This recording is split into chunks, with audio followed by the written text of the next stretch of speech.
Imperialism is the policy of extending the rule of a nation or an empire over foreign nations and also taking and holding of foreign colonies. Colonialism is referring to the political, social, economic, and cultural domination of a territory and its people by a foreign power for extended periods of time.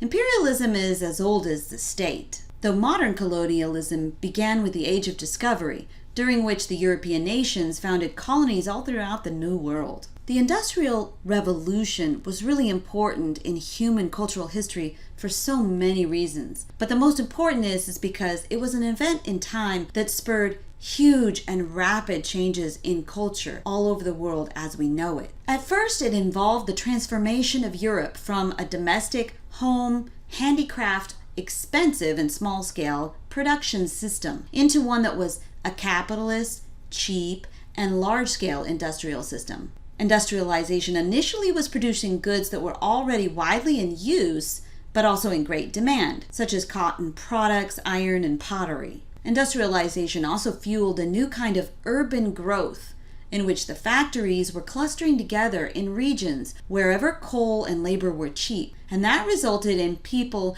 migrating from rural areas to these locations of clusters of factories in order to have opportunities for work. So manufacturing shifted from homes to factories, where production was large-scale and cheap, and this happened from about 1760 to about 1840 in Europe. Effectively, with greater investments in agriculture, what ended up happening is that you had many generations that became divorced from the land, and that's because they became disinherited from the land. In order for the land to remain productive and be able to support or do something for the family, when families were having so many children, they would reduce the inheritance to usually just one child. This resulted in all the other children being disinherited and having lots of incentive to seek out opportunities elsewhere, whether that be with the military, on campaigns of colonization and proselytizing into other cultures and nations to their religious belief system, and in the process stealing as many of their resources as they possibly could. Or in other cases, they might have migrated to factories in order to get jobs.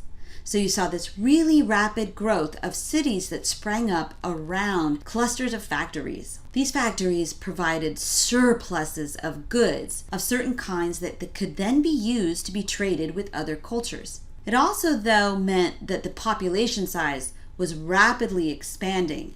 So the search for resources and new markets were underway all the time to increase profits fueled by British colonization. So they searched for resources and new markets to increase profits, and this fueled British colonialism.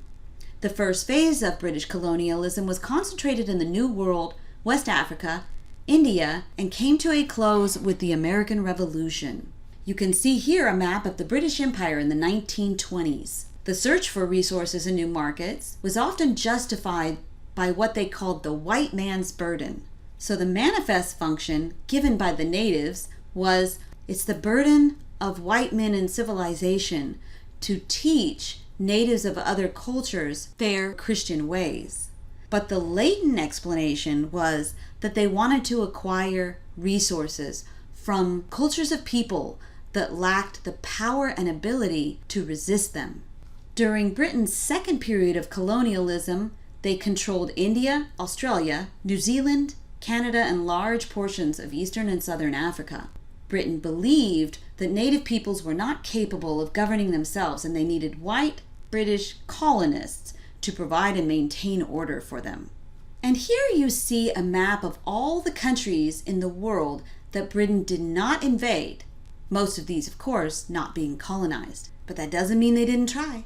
This map shows you, in some small way, the effects of colonialism in Africa, where powerful European countries competed with each other to invade Africa and carve it up, claiming dominion culturally, politically, and economically over the peoples and the subcultural groups of all of these different countries and places, the purposes of which were to extract resources and capital, material, environmental resources, and then also human capital resources. Many of the struggles today in Africa are a direct result of the times and effects caused by colonization. This is a proposed map of the empire of the free world. Some have questioned, is there an American empire? This map shows those countries that depend on America for trade and for war. Is the American empire known as the free world? I'll leave you to ponder this question more on your own, and we'll come back soon and talk about the problems of the global world. Have a great day.